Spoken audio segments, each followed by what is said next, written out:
రామేంపేట పట్టణంలోని శ్రీ చిత్తారమ్మ జాతర ఉత్సవాలు అంగరంగ వైభవంగా ప్రారంభమయ్యాయి. శనివారం చిత్తారమ్మ సగర సంఘం ఆధ్వర్యంలో నిత్య పూజ, చండీ హోమం, సాయంత్రం పల్లకి సేవ, నిత్య బలిహరణము, తీర్థ ప్రసాద వితరణ, ఆశీర్వచన కార్యక్రమాలు నిర్వహించడం జరిగింది. ఈ కార్యక్రమంలో మహిళలు పెద్ద ఎత్తున పాల్గొని విజయవంతం చేశారు. జాతర సందర్భంగా ఎలాంటి ఇబ్బందులు తలెత్తకుండా సంఘం ఆధ్వర్యంలో అన్ని చర్యలు, జాగ్రత్తలు తీసుకోవడం జరిగింది. జాతర ఉత్సవాల భాగంలో ఈరోజు హోమం జరపబడినది కావున అమ్మవారి భక్తులు అధిక సంఖ్యలో పాల్గొని విజయవంతం చేసిందని కోరుతున్నాము. అలాగే ప్రతి సంవత్సరం చాలా గ్రాండ్గా జరుపుకుంటాము. అమ్మవారి కృప అందరిపైన ఉండాలని కోరుకుంటున్నాము. హ్రీంకారాసన గర్భిదాజికాం సౌక్లీం కలాం విభ్రతీం సౌవర్ణాం భరధారిణీం మృతాం లోకాం నేత్రోజ్వలాం వందే పుస్తకపాశంకృతాం శ్రాభూషితాముజ్వలాం వాంగౌరీం త్రిపురాపరగలాం శ్రీకంచానీం. శ్రీమాత్రే నమః. రామంపేట పట్టణం గల చిత్తారమ్మ దేవాలయంలో వార్షిక బ్రహ్మోత్సవాల్లో భాగంగా రెండవ రోజు చండీహోమం నుంచి జరిగింది. రేపు ఉదయం 10 గంటలకు అమ్మవారి శాంతి కళ్యాణం ఉంటుంది. తర్వాత మధ్యాహ్నం 12 గంటలకు అమ్మవారికి ఉదయం పైన ఉంటుంది. సాయంత్రం 5 గంటలకు అమ్మవారికి బోనాలు చేయడం జరుగుతుంది. ఈ కార్యక్రమంలో భక్తుల పాల్గొని అమ్మవారికి పాత్రలు కూర్చున్నాం.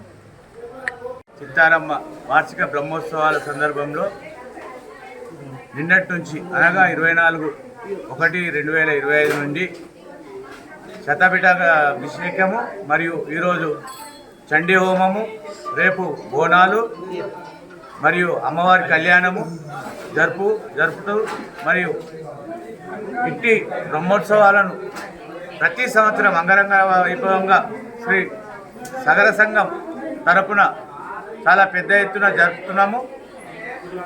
ఇలాగే ప్రతి సంవత్సరము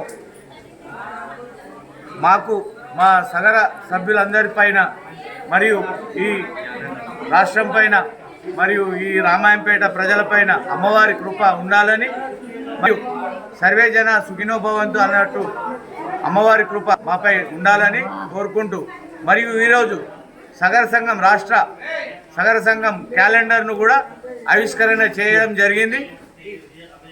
రాష్ట్ర అధ్యక్షులు శ్రీ ఉపరి శేఖర్ సాగర్ ఆదేశానుసారం మరియు జిల్లా అధ్యక్షులు సాయిలు సగర వారి ఆదేశ ప్రకారము ఈరోజు మన జిల్లా ప్రధాన కార్యదర్శి నగేష్ సగర వారి ఆధ్వర్యంలో క్యాలెండర్ ఆవిష్కరణ జరిపి సగర సంఘ సభ్యులు భారీ ఎత్తున పాల్గొని ఇట్టి కార్యక్రమం నిర్వహించడం జరిగింది.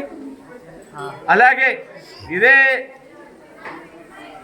లాగా సగర సంఘం సభ్యులు కూడా అందరూ కూడా జనగణన కార్యక్రమంలో పాల్గొని అట్టి జనగణన కార్యక్రమాన్ని సహకరించాలని మరియు రాష్ట్ర అధ్యక్షుడు శేఖర్ సాగర్ ఆదేశానుసారం ఇట్టి జనగణన కార్యక్రమాన్ని పెద్ద ఎత్తున నిర్వహించాలని కోరుకుంటూ ముగిస్తున్నాను.